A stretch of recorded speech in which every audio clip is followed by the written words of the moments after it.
So far, we've just talked about ideas. We haven't really introduced any math into the mix, and I know you're just itching to get a hold of some of this awesome math we're about to discover. So now is when we start introducing equations into the mix. We said before that charges are attracted to each other if they're of opposite type, and they're repelled by each other if they're of the same type. But is there some way to quantify this? Well, funny you should ask that. Charles Coulomb is credited with building this interesting apparatus, which I encourage you to read upon if you're interested. It allowed him to measure the actual force between two small charges, a force value that we could write in newtons. To define some notation, F12 here is the force that charge 1, or Q1, feels because of charge 2, or Q2. We see that Q1 is attracted to Q2.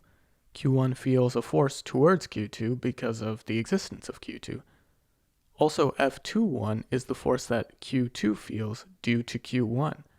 Q2 is attracted to Q1, so Q2 feels a force towards Q1 because of the existence of Q1. What Coulomb found was that if you have 2 point charges, then the force that each charge experiences is proportional to the product of their charges and inversely proportional to the distance between them squared. We'll mention k in a second, it's just a constant. Really what we're talking about here is the magnitude of the force though. The magnitude is proportional to the product of the charges and inversely proportional to the distance squared. Note something else here, the magnitudes of both forces are exactly equal. It doesn't matter if Q1 is a million times bigger than Q2, each charge experiences exactly the same magnitude force as the other charge, and they point in opposite directions. This is just another manifestation of Newton's third law. Each force is balanced by an equal and opposite force whenever charges interact.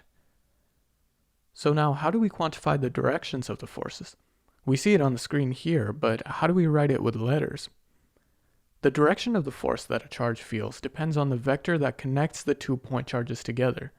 We'll call this vector r12. Since we already know the magnitude of the force vector, it's just kqq over r squared, all we need is the direction given by a unit vector to complete our definition of the force. The unit vector here is r12 hat. So now all we have to do is multiply the unit vector by the magnitude, and we have the actual force vector. Could it really be that simple though? Why did this work? Consider a vector b in this direction. Suppose we don't have a numerical representation of b, but we know its magnitude and we know the unit vector which points in its direction.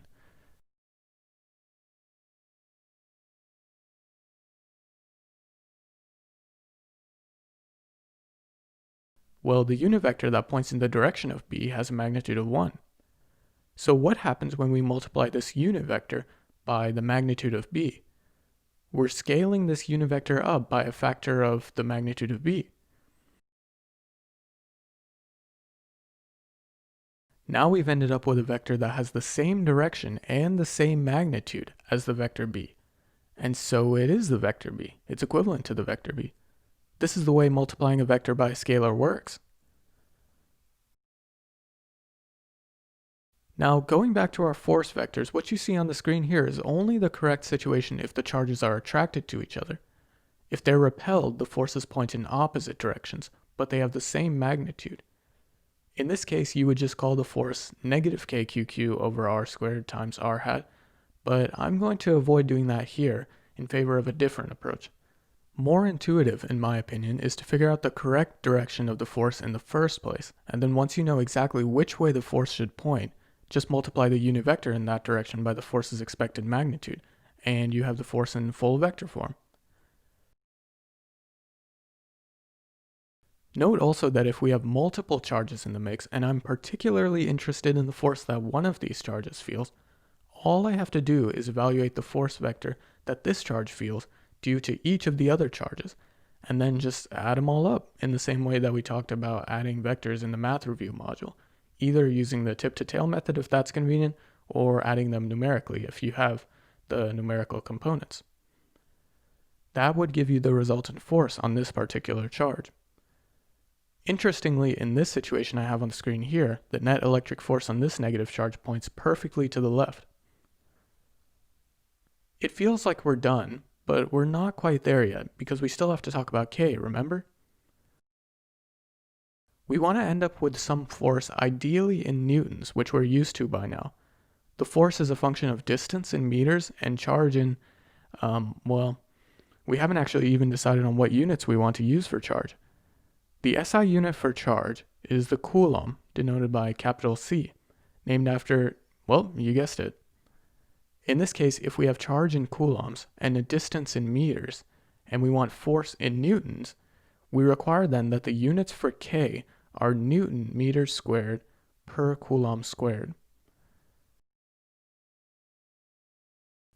K is actually equal to 9 times 10 to the 9th Newton meters squared per coulomb squared.